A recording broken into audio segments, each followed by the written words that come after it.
Good morning, good afternoon, and good evening, in whichever part of the world you are.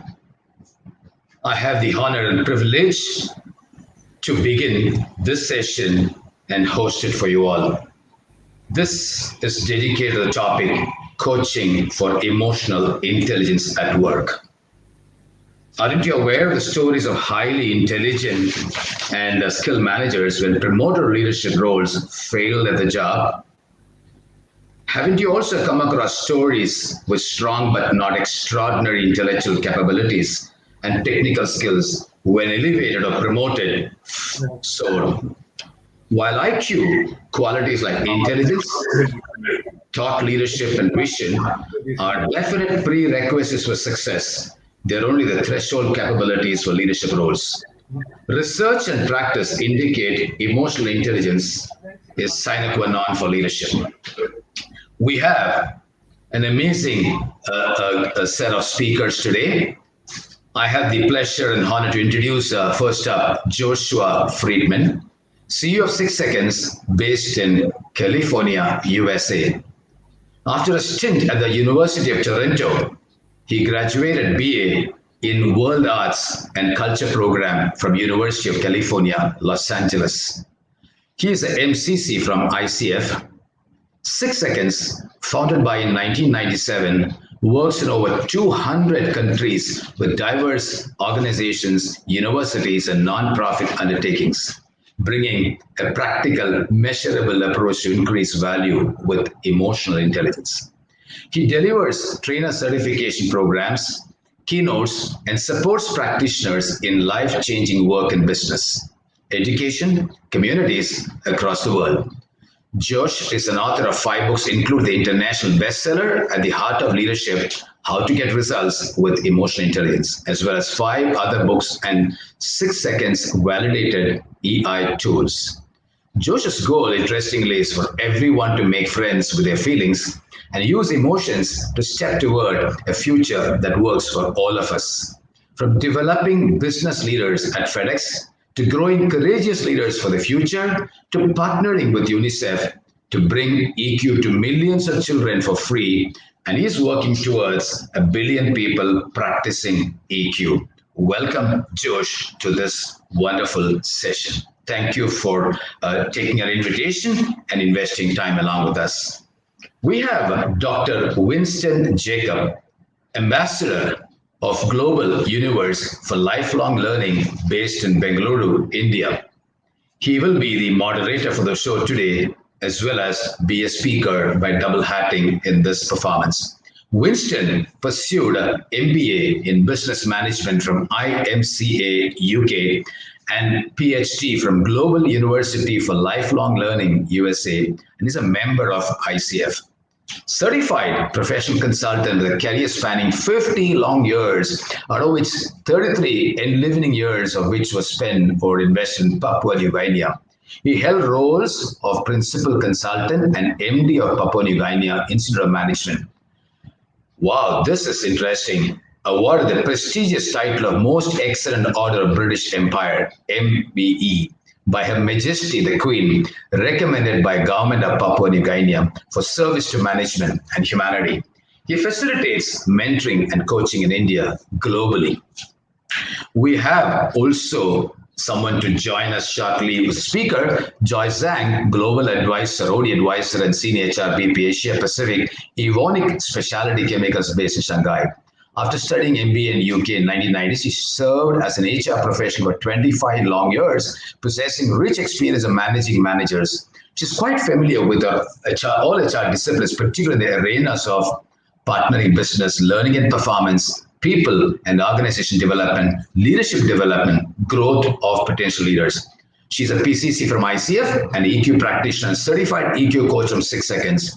Joyce leads projects and workshops to inspire change and develop teams and individual evolving. She has invested around 1,500 hours in leadership development and individual growth. She's also an assessor for MBTI and international psychology trainer.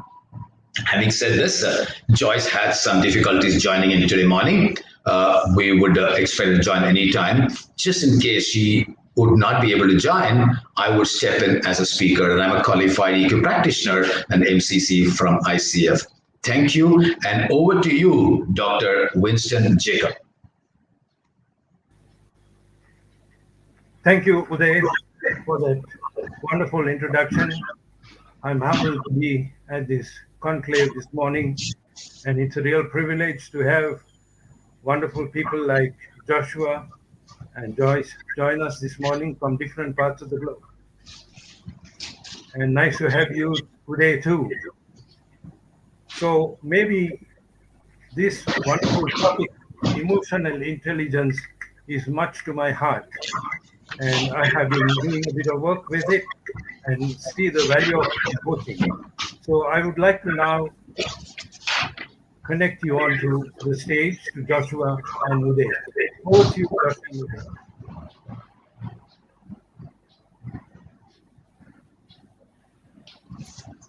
Thank you. It's a pleasure to be here. And I don't know if others are hearing, I'm getting a little bit of an echo. So, oh, there we go. That's better. It's great to be here today. And it's nighttime here in California. And I'm looking forward to this conversation. We had a couple of polls that we wanted to ask you just so we could check in a little bit on who's in the room. I remember when I started working on this field of emotional intelligence, this is back in 1997, I remember I would frequently be talking to somebody and they would ask me, oh, what do you do? And I would explain, and they would say, emotional what? So let's get our first poll up here. And the first poll is going to find out whether you say emotional what or whether you're quite familiar with it. So the first poll, let's see if I can, I think maybe it's available for you now.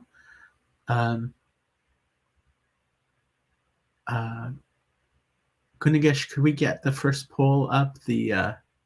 Okay, great.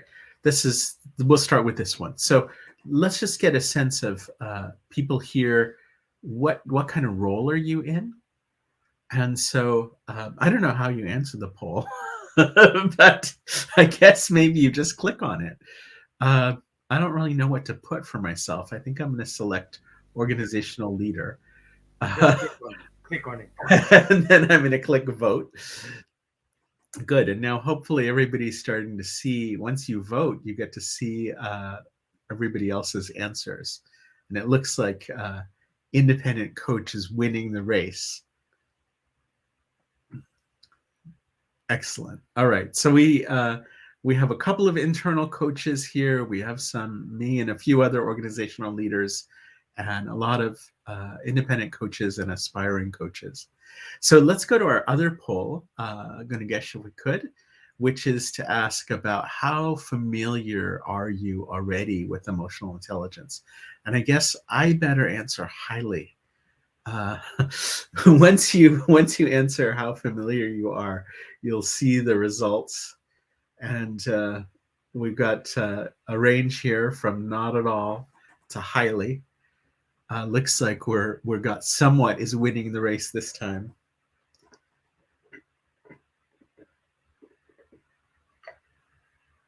Okay. Wonderful. So it gives us an idea for those of you who are in the not at all. Well, by the end of this session, you'll be able to click one of the higher levels. Thank you for that. Winston, do you want to get started with a question now, or do you want me just to talk? I would like you to talk first, Joyce. Josh, go ahead. Stage is yours. All right. Well, just for those who are in this new category to emotional intelligence, it's really a simple idea. And as Uday said, I've written multiple books on this topic. There are a lot of other books on this topic. We could go on and on about the theory, but in some ways, who cares? Like this is a really simple thing. And I'm going to show you I'm bored of slides. So here's my slide to tell you what is emotional intelligence. And I can kind of peek over the top here. If we can get our brain and our heart working together, we can make better decisions and we can get better results. And these two guys are also holding hands, and I think that this is an important part of it, because actually, if we can get our head, heart, and hands working together, I mean, we can really achieve results and we can move forward in a way that's much more powerful. Now, sometimes people will say, oh, well, which is more important, EQ or IQ? EQ, by the way, is just a shorthand. Like IQ is intelligence quotient. EQ stands for emotional quotient. And just like we use IQ to mean intelligence, we can use EQ to mean emotional intelligence. And sometimes people use EI. I just like the way EQ sounds better. So if we can get our EQ working, sometimes people ask, which is more important, EQ or IQ? And I think they expect me to say, oh, well, of course, EQ is more important. But I mean, IQ is pretty important too. And you'll notice, when I held this up, I didn't say it's like this, where we're going to get our heart working over our brain. It's getting the two of them working together. And actually, what the research shows is there's a lot of correlation between emotional intelligence and cognitive intelligence. Just for example, one of the basic skills of emotional intelligence that's going to be essential for us as coaches and for our clients. We at 6 Seconds, the organization I run, we call it enhancing emotional literacy. Emotional literacy, it's just being able to talk about feelings, noticing and understanding them. And it turns out there are about 3,000 feeling words in English. And I don't know how many you use in India. In North America, it seems to be fine, okay,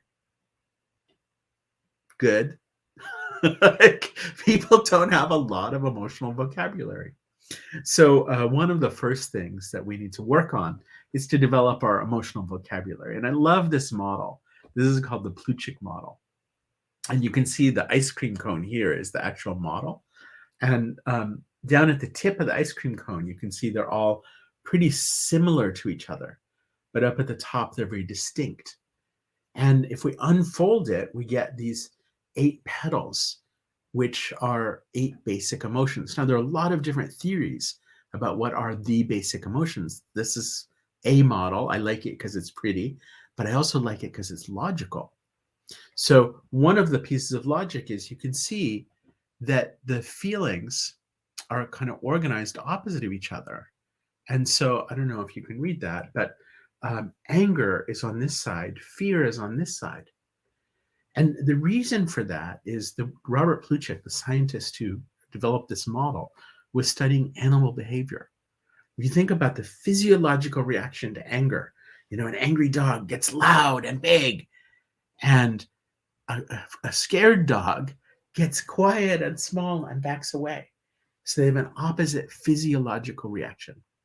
So that's the kind of thing we're going to study as we learn about emotional literacy.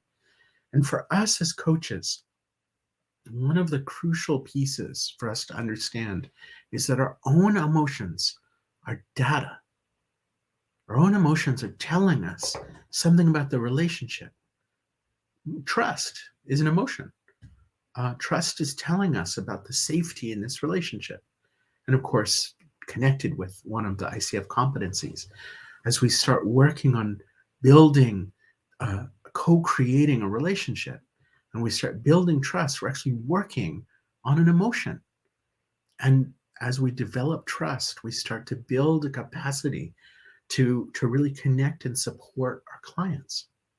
So that's an example of how we start to use emotions in our work as coaches.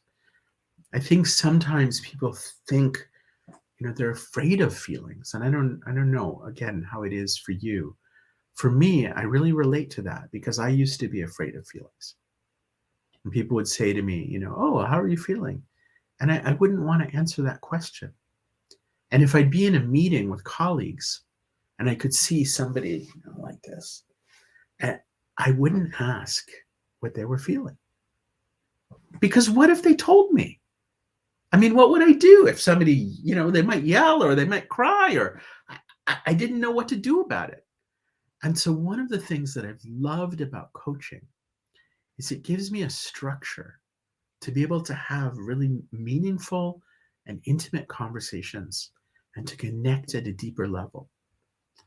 Now, we can talk a lot about this, but I'll just tell you one piece. When we were preparing, Dr. Winston brought up spiritual intelligence.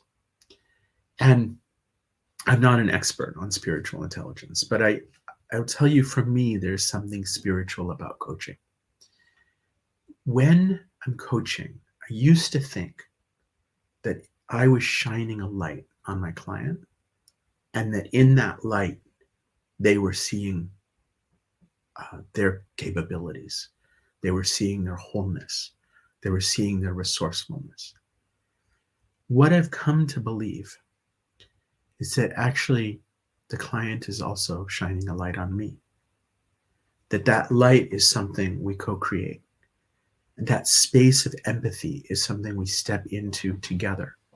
And my belief is, and not as a scientist, but this is just my belief, is that this space of empathy is there for us all the time. We can choose to step into it. We can invite others to step into it. And as we step into this space together, this light starts to shine. And what I've experienced, and I think why I love coaching so much, is that it's much easier for me to see the wholeness and resourcefulness of my clients. It's easy for me to have a growth mindset about my clients. It's easy for me to see that my clients can do all of these marvelous things. It's easier for me to see that about them than about myself. And in this relationship of coaching, when we co-create it, that light shines on me too. And I start to see myself as more whole and more capable and more connected. And that to me has been the real gift of coaching. Now, I think I should stop there and let Winston have a turn, or Uday, to share one of the other questions we want to talk about, or to get into a little bit more of the meat of today's panel. Well, thank you very much, Joshua. That was a very, very interesting, enlightening summary of emotional intelligence at its height. You mentioned 3,000 words of the meaning of emotional intelligence and the importance of the 8 petals that you showed in your slide. It was very interesting, of the 8 eyes there, and also how we need to empathize with one another. I condone what you said, and would like to ask you a few questions, if you don't mind, George. The first one: how did you get started with this work growing emotional intelligence everywhere in the world?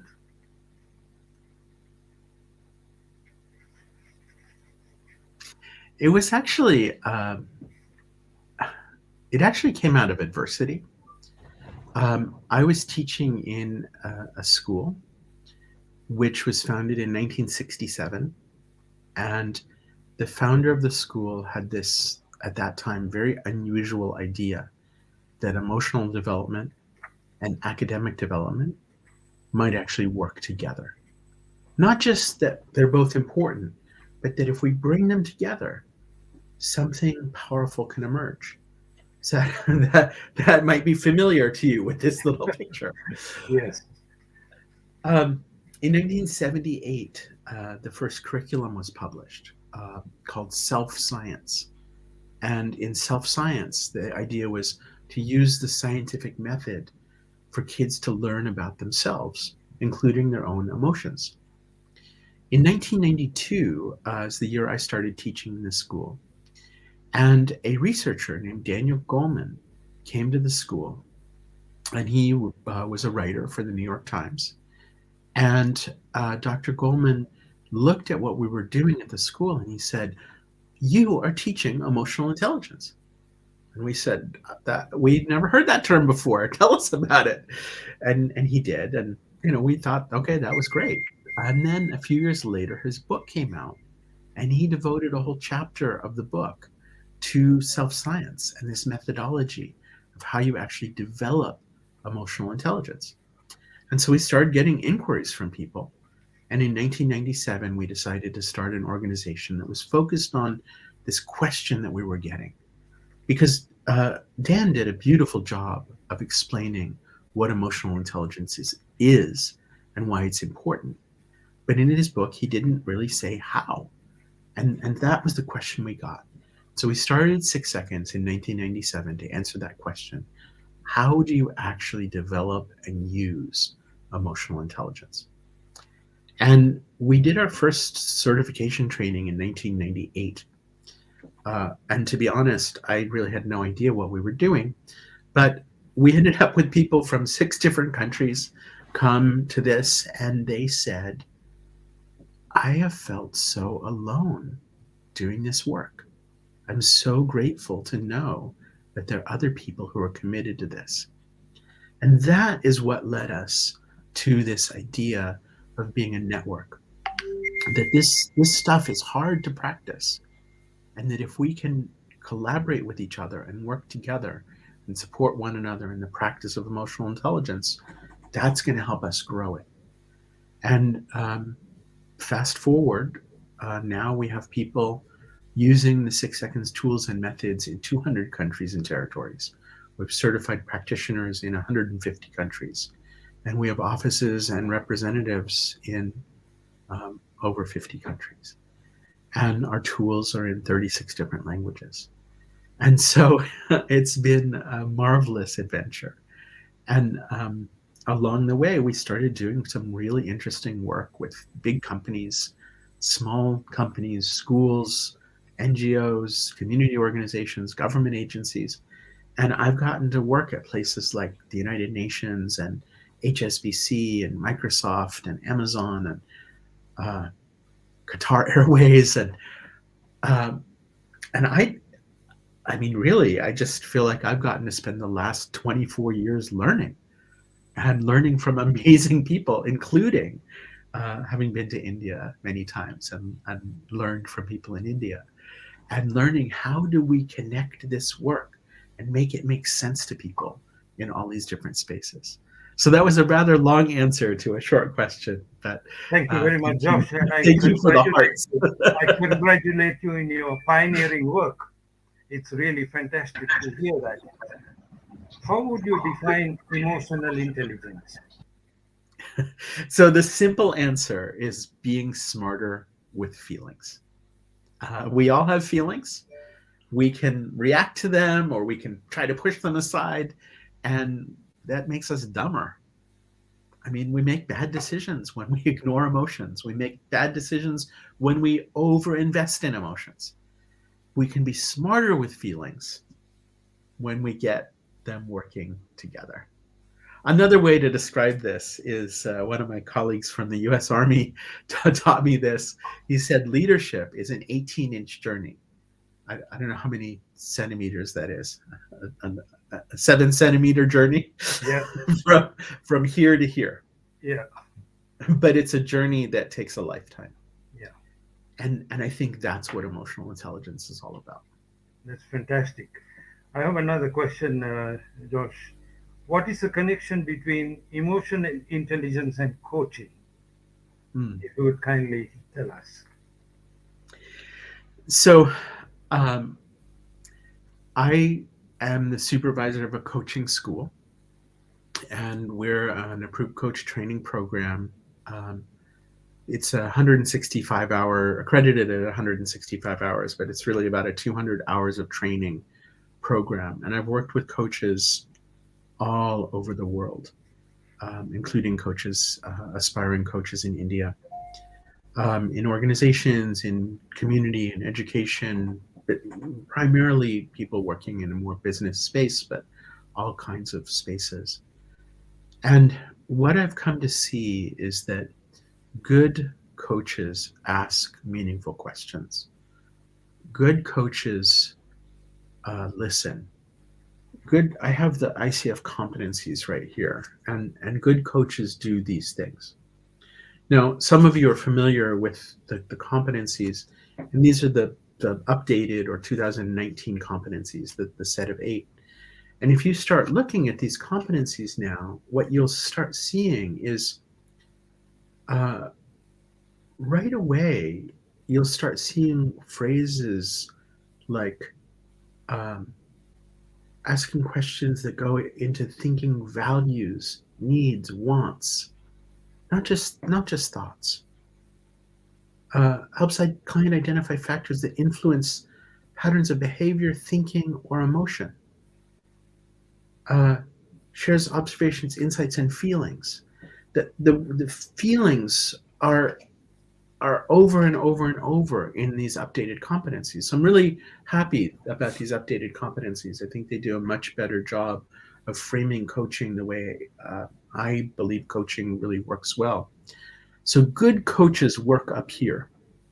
They ask meaningful questions. They understand. Great coaches connect that 18-inch journey. They tap into the subtle clues of their own and their clients' emotions.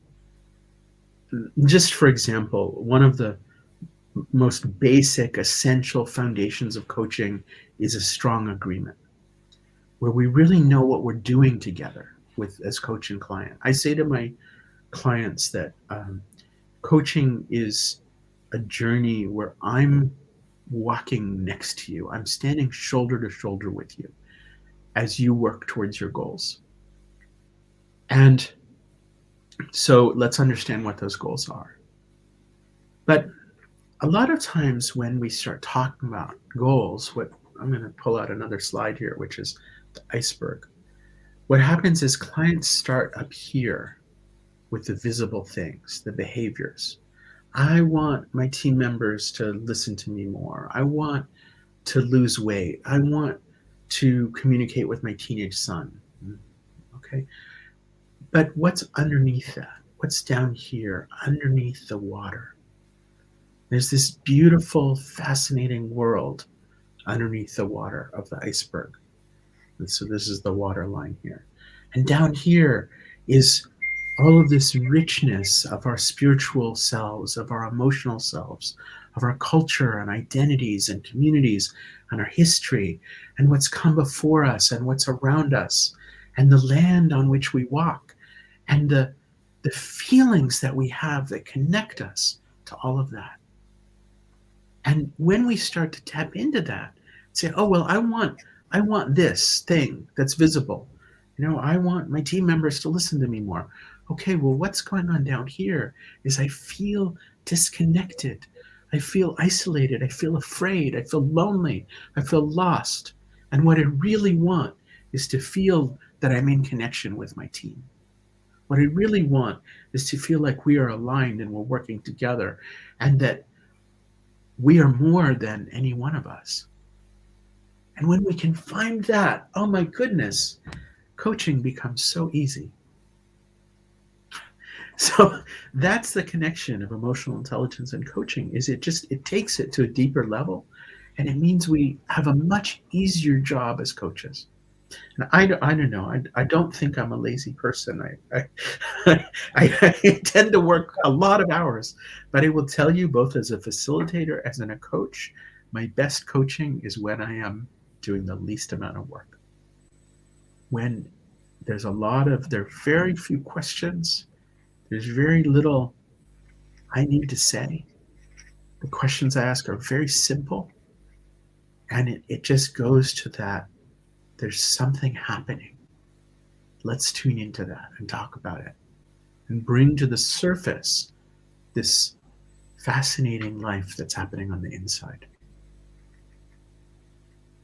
Thank you very much, Josh. You got the last question. You work with UNICEF, the world's largest emotional intelligence project. What's that about? I'm so glad you asked that question. I have another sticker for that. We call it Pop-Up Festival. And I wanted to just put in the chat, I started to do this earlier, that this model that I showed you is called the Plutchik model, and I put it in the chat. I'm going to go ahead and type this in as well, HTTPS. Okay. So pop-up, hopefully I've spelled it right.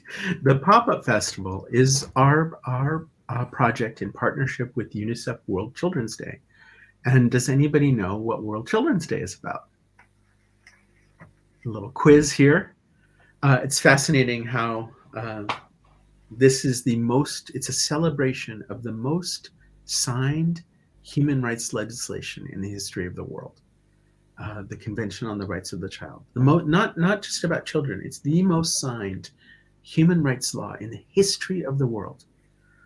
And it guarantees certain rights that every child, for example, has the right to a safe place to live, has a right to food, has a right to not be a soldier, has a right to not be bought or sold or traded. Sadly, as I think we all know, there are many, many children in the world, despite the fact that that law has existed for over 30 years. There are many children who are still facing those privations. So legislation is not enough. Legislation isn't enough to change behavior. It's not enough to change communities. These laws have been in place and enforced for over 30 years. There are more subtle rights in the Convention of the Rights of the Child. For example, one of the rights is that children have a right to express their opinion. And this is fascinating. I now, my kids are now 20 and 22, so we're a little past those teenage years. But I thought about this very often when they were teenagers. I said, okay, they have the right to express their opinion. I have the right to learn to listen. If I'm going to support them to have their rights, I'm going to have to develop. And that's, to me, one of the important lessons for all of us. This is, by the way, a lesson for us as coaches. It's a lesson for us as managers. If we want, whether it's children or colleagues or employees or clients, if we want them to develop, we want them to develop their emotional intelligence, we're going to need to develop ours to hold space for them to do what they need to do. Anyway, I'm digressing. Pop-Up Festival. It's called Pop-Up Festival because we have this beautiful kit of activities about emotions and the Sustainable Development Goals and children's rights. And somebody, a parent, a teacher, a pastor, a sports coach, an EQ coach, says, I want to do this. And they go and they find some activities. They print them out. And they get a group of children and or adults together. A lot of the activities, the same activities that we use with our corporate clients, by the way. So you can do this with children and or adults. You print them out, you gather some really simple materials, and pop, it's a festival. And people do this at the kitchen table with a family. They do this, Pitney Bowes has done this across India with thousands and thousands of employee families. Disney Shanghai has done this. So you can do this in your company. You can do this for your own employees. You can do this for your own children or in the community. But it's completely free, and there's free training available. And it's in celebration of this incredible achievement of the passing of the Convention of the Rights of the Child, to honor what has happened so far and to recognize that we have more work to do. But mostly it's about celebrating children. And I think that's something that we can all agree is well worth our time and energy, and giving children tools to talk about their feelings and to talk about their goals and to share with us their vision of the future. And I think whatever kind of work you're doing, if we can create a context where the most vulnerable, the most fragile among us has a voice to share what they want for the future, and we can support them in that, that's where we create transformation. Thank you very much, Josh. I, being a lifelong learner on an action learning mode, I have really learned a lot listening to you this morning. Thank you very much. Thank you. I think I'll be not doing justice if I don't hand the mic over to my good friend Uday, who's very kindly taken over Joyce's seat. Over to you, Uday. Please come on stage.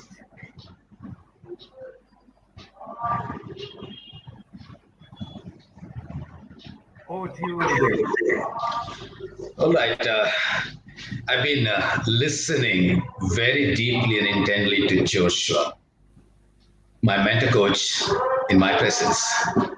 2017 is when I took my initial dip into EI, though I was aware and knowledgeable subject in a very incisive way. Thanks to Jane Morrison, who was a facilitator for the workshop in 2017 when I attended. And talking about what Josh touched upon a little earlier about emotional awareness and literacy, I need to be honest and upfront and authentic now to say I went through a range of emotions to be here today in this moment. I was a session coordinator, taking care of the end-to-end work that requires to be done for the session. I was to do the hosting alone today, Winston being the moderator. And today morning when I woke up, I realized Joyce, my good friend, connected in the last few weeks, has some issues in networking to come on the call. Well, I'm really sad that she's not able to make it today. Concerned about whatever went through because she was very excited and enthusiastic. And Joyce, I really miss you out here. Connecting beyond what George said, my work, thanks to the work of 6 seconds, which really helped me traverse beyond what I was as an individual, and then as a coach, and then in my partnership with the corporate world, has made enormous difference. Enormous difference in several ways. When I had administered in the last 4 years the what we call as the SAY, the emotional intelligence questionnaire and assessment, 6 seconds emotional intelligence, it has been a great learning. Why stop there? It's been a great sense of unlearning also. I administered this with 100 odd corporate leaders and was wanting to share to George sometime or the other. I didn't know the day would dawn today as to how this work meant for me and how have I been able to influence me first in the role of being an instrument of change, and self is the basic instrument of change. And how in turn it helped me to change and transform to help others whom I partnered in executive coaching. Well, what is that I learned or unlearned? I've been in the space of coaching formally since 2014. I did some learning at NTL, National Training Laboratory in the US, been through several T groups, co-facilitated T groups there, where we have in part of the T group methodology a lot about feeling. When George spoke about the range of feelings and how he spoke about most people say fine, good, nice, I was given an exercise. I remember Robert Hanna in a program on self-awareness and being to write within a time frame of 10 minutes all the feelings and emotions which you could associate with the various phases of life, in career, in family, and personal life. Having been through some grounding on emotions and understanding emotions even prior to that, I went on to a list of about 105 emotions. It was quite zapping for me. Not only I could reconnect the experience, but also connect emotions which were prevalent in those experiences. That was a turning point. When I understood the model, 6 seconds model with the 8 competencies, what struck me most as a coach was about the ability to recognize and be aware of my feelings in the here and now. I repeat, in the here and now. I had a lot of struggle and I'm still struggling. I have no qualms in admitting it. But what happened in that learning, as well as what I'm doing in the coaching space, is that there is no limit or boundary to explore one's emotions. It's quite volatile. It's quite vast, it's quite enormous. But having said that, me included, in the work that I've done in coaching, I realized there is a lot more, closedness in not opening out. As George said a little earlier in his talk, what are you feeling? Well, this is something which we as coaches, I as a coach, definitely do ask off and on in coaching sessions. More often than not, the tripping of the client or the person whom I'm coaching moves into a thought process, moves into a logical process. Well, I know this has to be learned. This is my observation. I would say, no. What about your feeling? Alongside, I was also diving in deeper to understand why am I having this curiosity to ask about somebody's feeling. The answers didn't fall into place quickly. It took a lot of time, I would say years, the last 4 years particularly, to understand why am I asking that?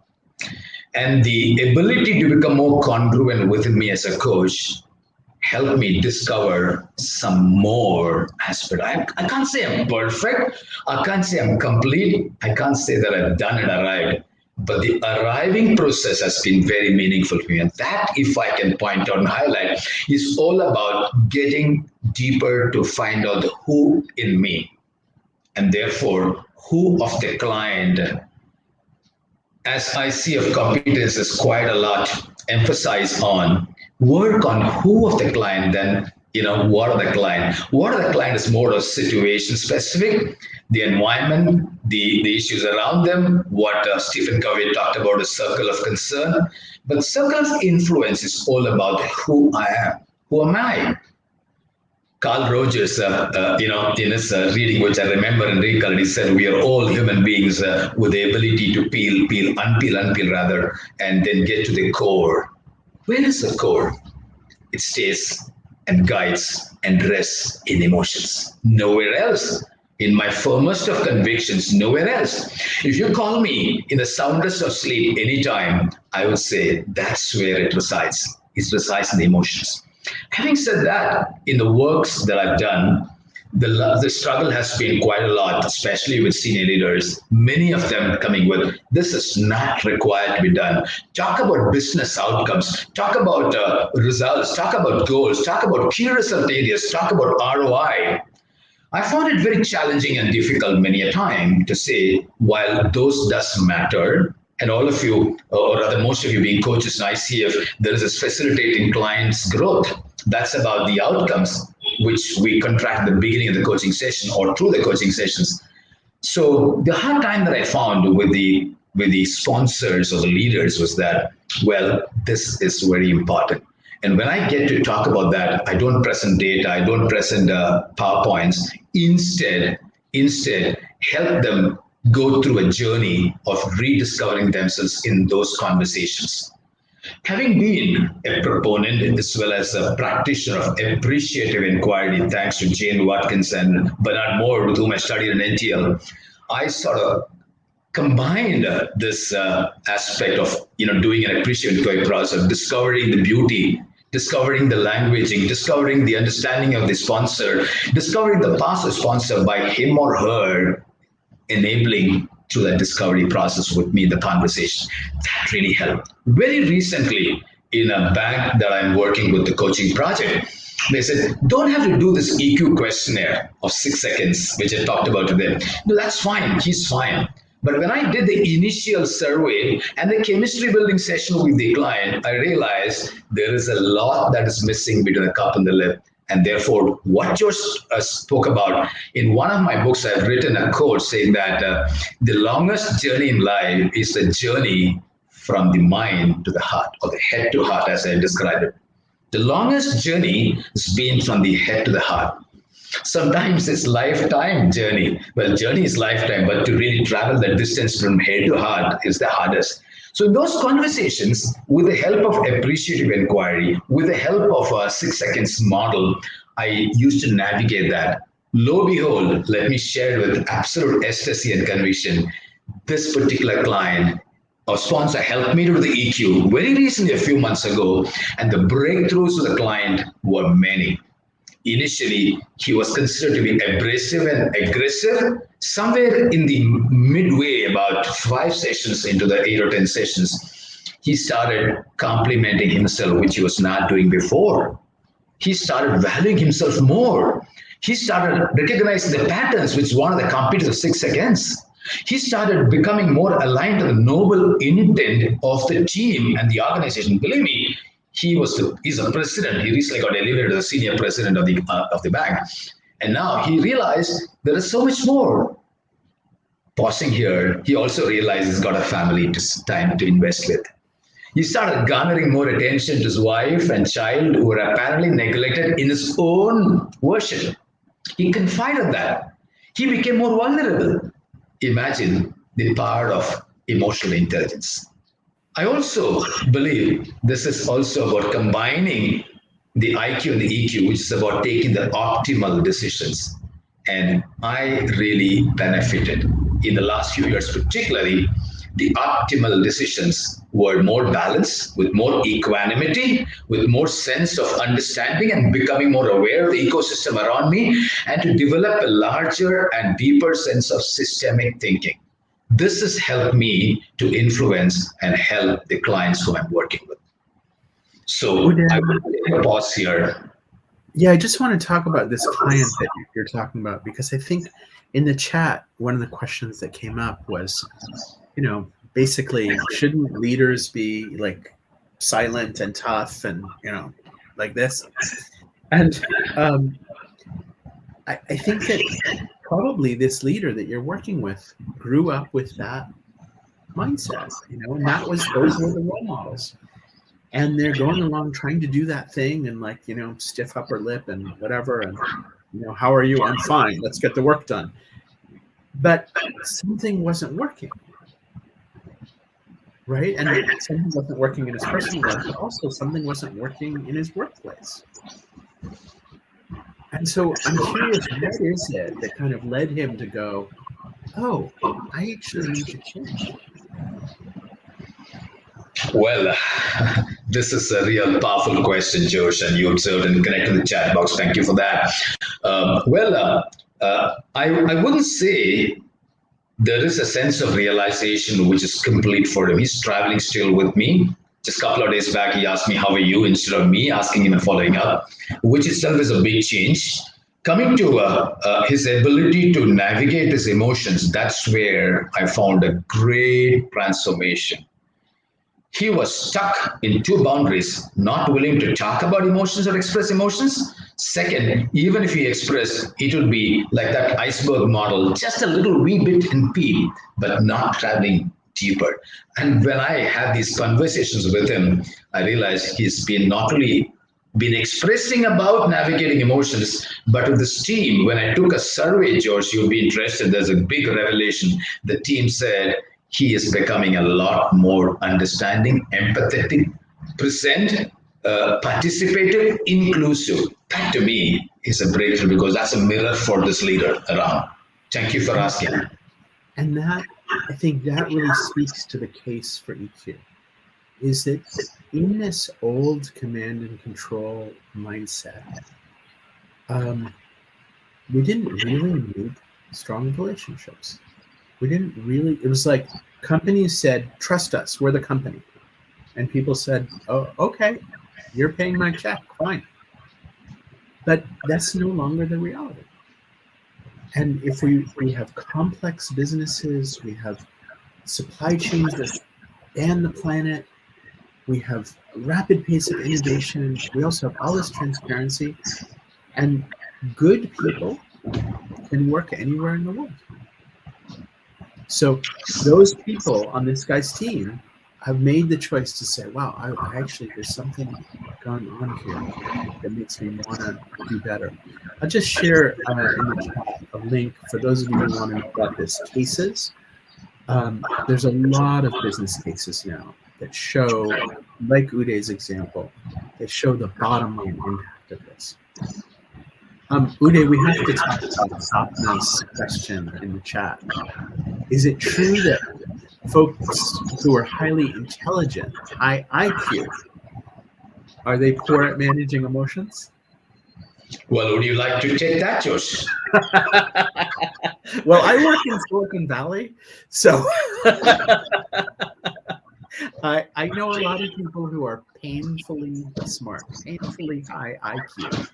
And my dad was a statistician, and my mom is a statistician. And the joke about how do you tell the difference between an introverted statistician and an extroverted statistician? That's interesting. The extroverted statistician looks at your shoes when they're talking to you. Okay, that's funny. That's funny in this culture, but anyway, I think it is often the case. I think it is often the case that people who have a very strong acumen in some area don't develop other areas as much because they rely on that one area. And it's like, well, I'm really good at, I don't know, writing, so maybe I don't need to be good at speaking. And I think the same thing happens with all aspects of intelligence, that often people get out of balance and then they get more out of balance, but not always. Josh, I also need to be double hatting consciously the host's role, and therefore we are about 5 minutes to go. I'd like to check out Dr. Winston whether he's got some concluding comments before we wind up the session. We can go on and on listening to you, Josh, and another day is always there for us. Winston? Oh, this is a great question. I have some new research about this actually, and the answer is yes.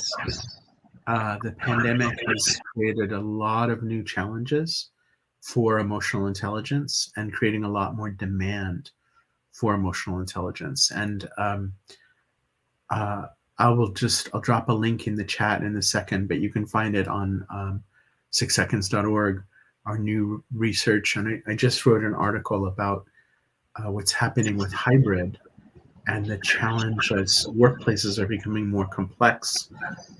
In part due to pandemic response, we need more emotional intelligence. Next.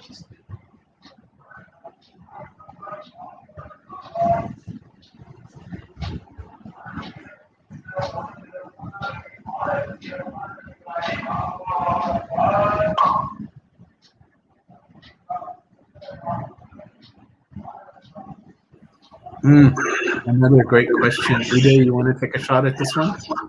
Well, quickly, thank you, Josh. I can quite relate to this overwork and lack of personal time in the coaching work that I'm doing, and people are talking about it.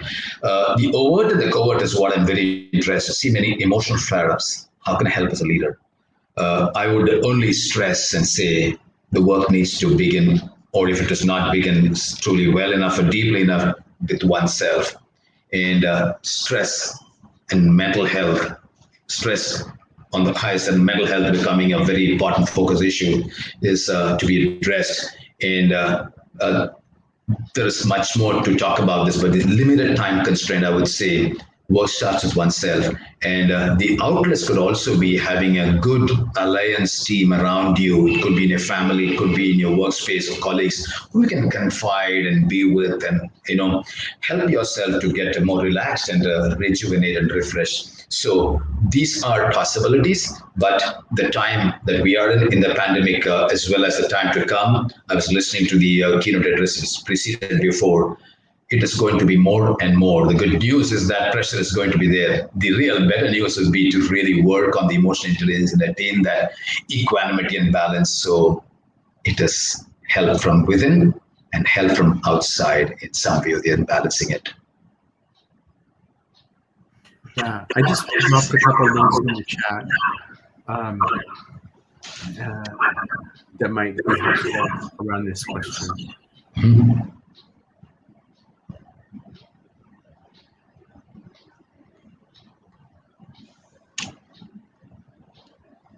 Oh yeah, thank you, Josh. That's wonderful. A lot of resources. So I will just say, I think that it's important for us to acknowledge that there's a lot of suffering in the world right now. Suffering is different than, well, this is a very philosophical topic of what is suffering. But anyway, there's a lot of people experiencing a lot of emotional pain, as well as economic pain, health pain, and there's a lot happening in the world right now. And I think that people need these skills more than ever. And I think as coaches, as leaders, as change makers, this is the time for us to step up and support people to connect, with this part of the iceberg, and to help their colleagues and help their team members and help their families through this challenge.